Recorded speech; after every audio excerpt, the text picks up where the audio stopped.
আমায় ছেড়ে চলে গেছো অনেক দূরে। সুখে আছো শুনলাম আমি, ভাসাইয়া আমায় শুনে হবুদা তোর বন্ধু সাদা মাটা। মানে বুঝলাম না, এখানে দেখে একরকম আবার এখানে দেখে আরেক রকম। মা শিক্ষিত না হলেও মায়ের শিক্ষা কখনো ছোট হয় না। কথাটা কিন্তু তুমি সেই বলছো ভাই। এখন তোমরা বলতে পারো আমি ওরে ভাই বলছি কেন। একটু দাঁড়াও, আমি আগে ওর কথার উত্তর দিয়ে নি, তারপর তোমাদের সব বুঝিয়ে বলছি।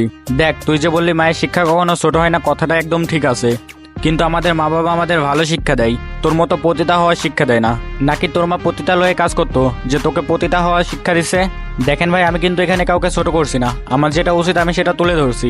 এখন আপনাদের ভালো লাগলে লাগলো, না লাগলে নাই। সো গাইজ, আজকে যাকে নিয়ে ভিডিও করছি তোমরা হয়তো অনেকেই তাকে চিনো, আবার অনেকেই চিনো না।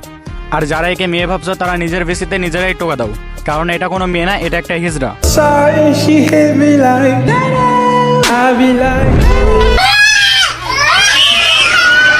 বাট সে একটা হিজড়া হওয়া সত্ত্বেও টিকটকে এসে সে মেয়ে দাবি করছে, আর নিজের বেলুন দুইটা ঝুলাই রেখা টিপা টিপা ভাইরাল হওয়ার চেষ্টা করছে, এবং ভাইরালও হয়েছে। কিন্তু গাইজ, আমার না একটা ডাউট আছে, আসলে কি এর এই দুটো অরিজিনাল বা ডুপ্লিকেট, এটা আমার জানার কোনো প্রয়োজনও নাই, আর আমার কোনো ইচ্ছাও নাই। কিন্তু আমি ওর অনেকগুলো টিকটক ভিডিও দেখলাম যেখানে ও ম্যাক্সিমাম সময় তার বেলুন দুইটাতে টিপ দিচ্ছে বা নাড়া দিচ্ছে।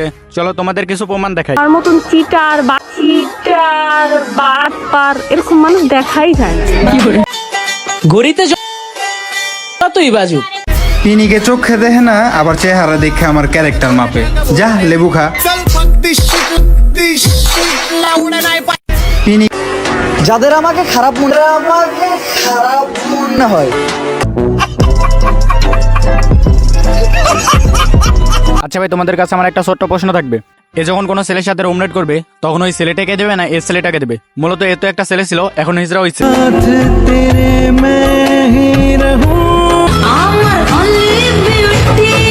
আচ্ছা, তুই যখন ছেলে ছিলি তোর তো নিশ্চয়ই একটা মেশিন ছিল, ওই মেশিনটা এখনো আছে নাকি কেটে ফেলছিস? তুই তো ফকির বাচ্চা, তুই তো নিজে নিজে ওটা কাটতে পারবি না। তোর মেশিনটা কাটার জন্য তো একটা অপারেশন করা লাগবে, ওইটা করতে গেলে তো অনেক টাকা লাগবে। আর তুই তো একটা ফকির বাচ্চা, তোর কাছে তো অত টাকা নাই যে ওটা কাটবি তুই। আসেন সবাই পরিচয় হই, আমার বাড়ি ব্রাহ্মণবাড়িয়া কসপাথানা। আপনার সবাই তো জেনে গেছেন আমার বাসা কই, তাড়াতাড়ি সবাই চলে আসেন। আগে আসলে ছোট পাবেন, পরে আসলে অনেক বড় হয়ে যাবে।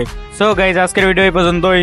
ভিডিওটি যদি ভালো লাগে তাহলে অবশ্যই লাইক কমেন্ট শেয়ার করবা, আর আমার এই ছোট্ট চ্যানেলটি সাবস্ক্রাইব করতে ভুলবা না। আর ফেসবুক পেজ থেকে হলে অবশ্যই ফলো দিয়ে পাশে থাকা বেল আইকনটি অন করে দিবে।